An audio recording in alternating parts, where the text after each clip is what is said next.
100 साहित्यकार युवा साहित्यकारों को सम्मानित भी किया गया काका कालेकर सम्मान और विष्णु प्रभाकर सम्मान से। जिन सब लोगों को यहाँ से सम्मानित किया गया उनकी भी नैतिक ऊर्जा में काफी विकास हुआ, उनके सृजनशील दायरे भी बढ़े। कल तक जिनकी सिर्फ एक किताब थी अब उनकी 5-5 किताबें हो गई। आज जिस लेखिका की पुस्तक का लोकार्पण है, वह लेखिका जब इस संगोष्ठी से जुड़ी तब उनकी एकमात्र किताब थी। उस किताब का भी लोकार्पण नहीं हुआ और आज जब मैंने सुना कि रुचिका की अब 5 किताबें हो गई और उसकी 5वीं किताब का लोकार्पण इसी संगोष्ठी में हो रहा है, तो यह हमारे लिए हर्ष का विषय है। और मैं समझता हूँ कि रुचिका की उपस्थिति से आज की यह संगोष्ठी काफी उत्सवमय हो गया है। तो उसके लिए उनको बहुत संघर्ष करना पड़ता है। तो ये हमने एक तरह की पहली सीढ़ी के तौर पर हमने शुरुआत की थी कि उनको एक सीढ़ी में मिले और इस सीढ़ी पे खड़े होकर वो अपनी कम से कम अपनी सूरत इस साहित्य जगत को दिखा सके कि भी आ रही है, भी उठ रहे हैं, भी आगे बढ़ रहे हैं। जहाँ बहुत से लोग आके चल चुके हैं, चल रहे हैं। इस कड़ी में बहुत सारे साहित्यकार, बहुत सारे नए रचनाकार हम लोगों के साथ जुड़े और मुझे बहुत खुशी होती, बहुत आनंद मिलता है जब मुझे पता लगता है कि हमारे जो पहली गोष्ठी में आए थे आज वो केरल के कवि सम्मेलन में गए हैं, कोई आंध्रा के कवि सम्मेलन में गए हैं, कोई आसाम के कवि सम्मेलन में गए हैं। कहाँ कहाँ पहुँचे और कितनी उनकी पुस्तकें प्रकाशित हो चुकी हैं। जब हम लोगों को ये सूचना मिलती है तो एक अपने आप को अंदर खुशी होती है।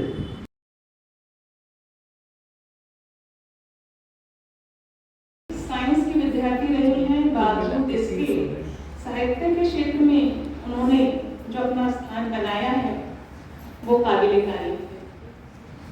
इन छोटी छोटी सुंदर कहानियों के द्वारा रुचिका जी ने बच्चों के लिए एक ऐसा संसार तैयार किया है जो बच्चों को सामाजिक व सांस्कृतिक मूल्य तो सिखाता ही है, साथ साथ वैज्ञानिक दृष्टिकोण भी देता है और भावनात्मक रूप से भी परिपक्व करता है। और कोच के यशस्वी कवि भाई गणेश कुमार के हेमंत जी भी हैं। दीदी रश्मि मिश्रा रश्मि जी भोपाल से हमारे बीच हैं। हम आपका भी बहुत स्वागत करते हैं, अभिनंदन करते हैं। रुचिका जी के बारे में सर ने भी कहा था कि इंजीनियरिंग की शिक्षा प्राप्त करके वो साहित्य की दुनिया में आई है और उनके अंदर का इंजीनियर बच्चों के लिए संस्कृति की इंजीनियरिंग बनने में लगा हुआ। अभी सुषमा जी ने कहा कि बच्चे मन के सच्चे होते हैं, अच्छे होते हैं और जो उनके लिए रचना करते हैं वो बादशाह रुपये जैसे होते हैं। अब ये बदल सकते हैं। उसमें जो बच्चे ने सिद्धू में मैजिक नहीं विज्ञान है तो उसे बड़ा अच्छा लगा। उसने कहा ये तो मैं भी कर सकता हूँ और वो फट से दौड़ा कि ये मम्मा तो मैं आराम से कर सकता हूँ। तो मुझे बहुत ही अच्छा लगा। मुझे लगा कि ये बहुत ही अच्छी किताब है और साथ में उन्होंने एक बहुत अच्छा हमारी संस्कृति से जोड़ के रखा। बाकी कहानियाँ उनकी अच्छी हैं लेकिन जो मुझे स्पेशली पसंद आई वो दशहरा मेला कहानी के रूप में पिरोया है। तो इन्हें बहुत बहुत बधाई देती हूँ मैं, बहुत बहुत हार्दिक शुभकामनाएं देती हूँ।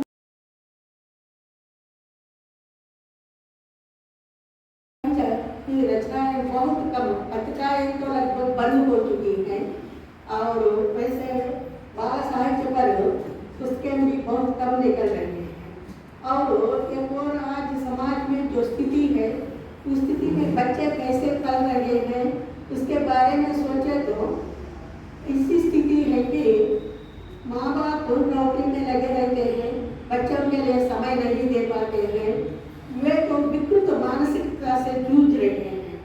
इसलिए ही आज हम स्कूल जाने वाले बच्चे का जो व्यवहार है, हिंसात्मक प्रवृत्ति है और पशु प्रवृत्ति है उसे देखते हैं। क्योंकि बच्चों के साथ ऐसा व्यवहार करना, क्योंकि आज हम अपने शिशुओं को या बच्चों को स्कूल या कहीं भिजवाने के लिए डर रहे हैं। सम्मिलित होकर मेरी पुस्तक का नाम बढ़ा रहे हैं। और क्योंकि मैंने तो एक करके बात कहानियाँ लिखी और संकलन तैयार हुआ था, लेकिन आप सभी का आशीर्वाद इस पुस्तक को प्राप्त होता है तो निश्चित रूप से मेरा मनोबल बहुत बढ़ जाता है। आदरणीय मास्टर भाई जी के तो मैं जितना बोलूँ ही कम है। सर से सबसे पहले मेरी बात किस प्रकार हुई, नाम तो मैंने बहुत सुना था सर का, लेकिन मुझे नहीं मालूम था कि मेरा इतना सौभाग्य है कि बाल भारती का एक पत्रिका निकलती है राजस्थान से, उसका अंक आदरणीय बाल सुब्रताही जी पर केंद्रित था और उस अंक में एक मेरी भी बाल कविता को स्थान मिला था। जब सर का फोन आया और सर ने अपना नाम मुझे बताया, मुझे अपने कानों पर भरोसा नहीं हुआ।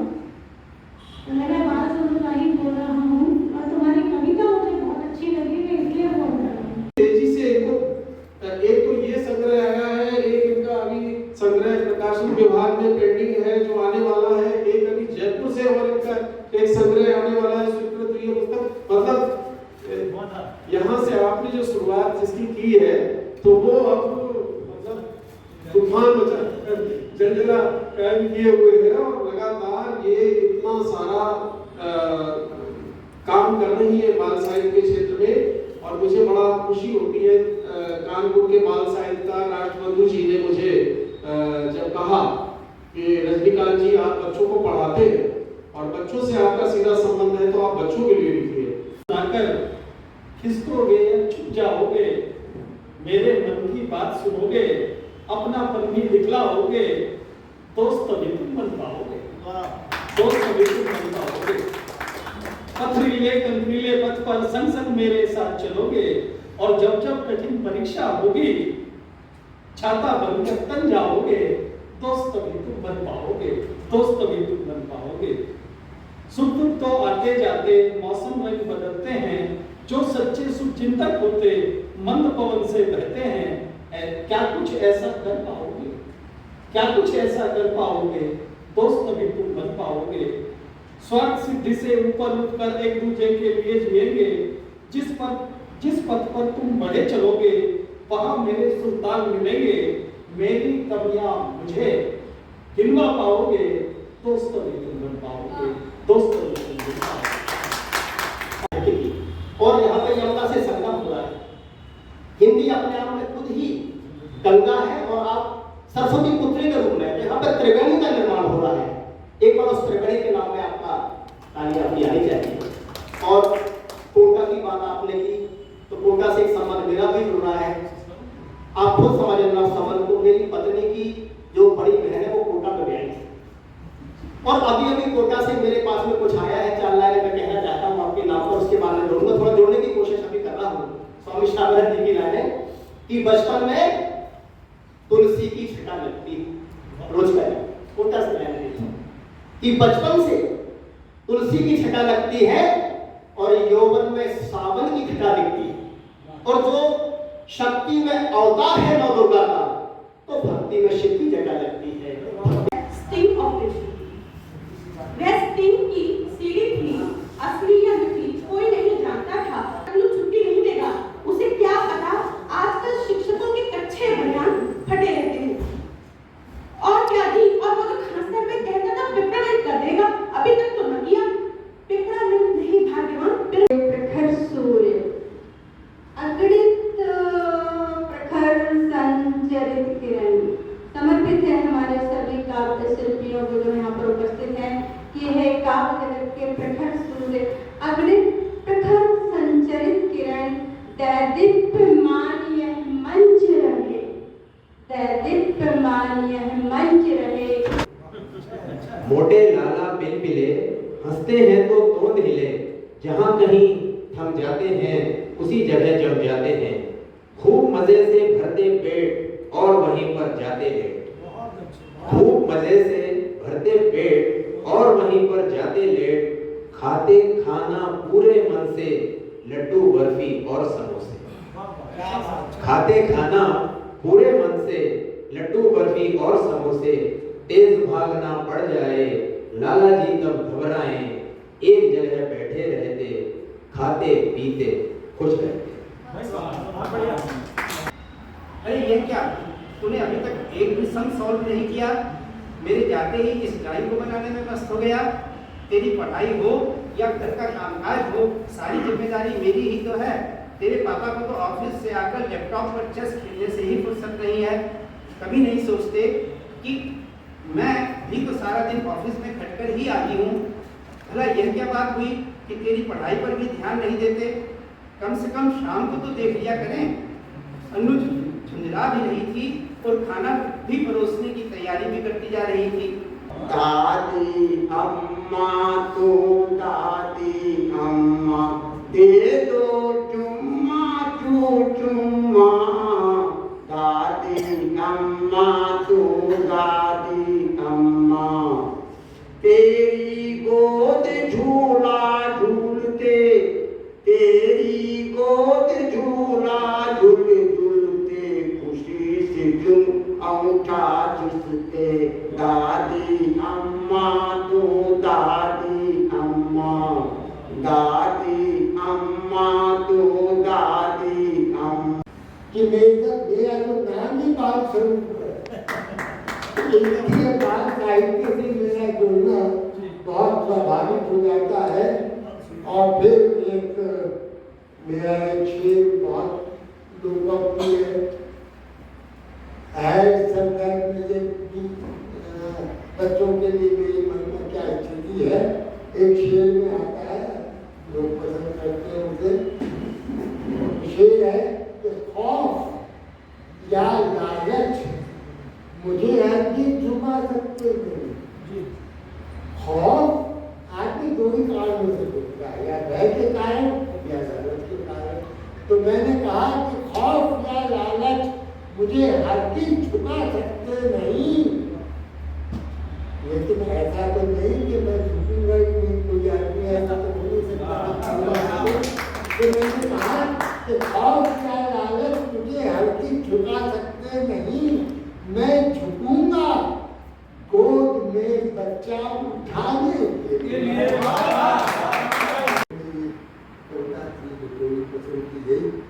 तो मेरे कहने का अभिप्राय ये है कि जितना मुझे गजल गीत आदि में रुचि है, उतनी ही रुचि मेरी बाल कविता में है और बाल साहित्य में है। और मैं जो पत्रकारिता में रहा तो इसके बाल साहित्य से वैसे भी जुड़ा हूँ। बहुत लोगों को पढ़ने का मौका मिला। साप्ताहिक हिंदुस्तान में डिप्टी चीफ एडिटर था, लंदन पत्रिका बच्चों की बड़ी मशहूर थी, मुझे ऑफर हुई थी। तो इस तरीके से मैं बाल साहित्य से जुड़ा। तो जब बच्चों की कोई किताब पढ़ने तो आज के हिसाब में तो मानेगा नहीं। और ये भी कह देगा होता है हम एक तो एक पुस्तक मेरा है जो मैं आमतौर पे काफी पाठ से पहले शुरू करता हूँ कि कल मिले या न मिले प्यार गवाही के लिए, क्योंकि जिस चीज की गवाही प्यार नहीं देगा उस चीज को मैं और मादक नहीं मानता। कि कल मिले या न मिले प्यार गवाही के लिए, कल उठे या न उठे हाथ सुराही के लिए, कल मिले या न मिले प्यार गवाही के लिए, कल उठे या न उठे हाथ सुराही के लिए। तो आज की शाम को रंगीन बना लो इतना, आज की शाम को रंगीन बना लो इतना कि कोई कोना न बचे रात की स्याही। तो वो इस तरह से है कि देखिए जब हम बहुत निराश हो जाते हैं तो आशा हमसे दूर चली जाती है। और मैं क्योंकि कवि हूँ और मैंने ये कहा कि मैंने बताया कि कवि होने के नाते ईश्वर ने मुझे ये स्वभाव किया है कि मैं स्वाभिमानी हूँ, जो झुकाने में मेरा तकलीफ होती है। इसलिए जीवन में संघर्ष किया, निराशाएं भी बहुत झेलनी पड़ी, तो उस जब निराशा चरम पर पहुँच गई तो तब मैंने अपने को उसमें से निकालने के लिए जो गजल कही वो मैं आपको गजल ये है कि इतना बुरा तो तेरा भी अंजाम नहीं है, इतना बुरा तो तेरा भी अंजाम नहीं है, सूरज जो सवेरे था वही शाम। देखिए सूरज से ज्यादा तो कोई चीज नहीं, लेकिन वो भी सुबह उठते वक्त जो तेजस्विता उसकी होती है शाम को निकलती हुई, तो हम तो मामूली इंसान हैं। अगर हम धरते तेज ही हो जाते हैं तो क्या बात है, सूरज तक तेज ही हो जाता है। तो मैंने कहा कि इतना बुरा तो तेरा भी अंजाम नहीं है, सूरज तो सवेरे का कोई शाम नहीं है, तो आकाश की धरती की तरह घूम रहा है। उर्दू में ये माना जाता है कि सात आसमान है, गर्दिश में रहते घूमते रहते हैं, तो वहाँ के समझ है कि आकाश की धरती की तरह घूम रहा है। दुनिया में किसी चीज को ये शेर पढ़ा तो जब मैं आके बैठा बाबर मंच पर तो उन्होंने कहा राही जी आज मैं मान गया कि हिंदी में लिखना बोल सकती है। वो शेर ये था कि वो इतने खड़े हुए, ये शुक्र मना इतना तो इंसाफ हुआ है, ये शुक्र मना इतना तो इंसाफ हुआ है, तुझ पर ही तेरे कत्ल का इल्जाम नहीं है। और विष्णु प्रभाकर जी की स्मृतियों से जुड़ा हो, उनके संस्कार से जुड़ा हो, उनके जीवन मूल्य से जुड़ा हो, वहाँ पुस्तक का लोकार्पण होना अपने आप में उस रोशनी का प्रतीक है, इस रोशनी को लेकर आप आ गए। बहुत बहुत आपकी अभी तक जो कृतियां हैं उसके पहले 6 वर्ष पूर्व हम जाते हैं। इसी सभागार में रुचिका जी आप आई थी, अतुल प्रभाकर जी ने आपका सम्मान किया था, मैं भी यहाँ उपस्थित था। इन 6 वर्षों में जो अपनी जिज्ञासा से, अपनी इच्छा शक्ति से, अपनी लगन से, अपनी मेहनत से जो आपने मुकाम हासिल किया, वह किसी भी व्यक्तित्व के लिए, चाहे वो पुरुष हो, युवा हो, युवती हो, एक प्रेरणा का प्रतीक है। तो उस प्रेरणा के लिए आपको मैं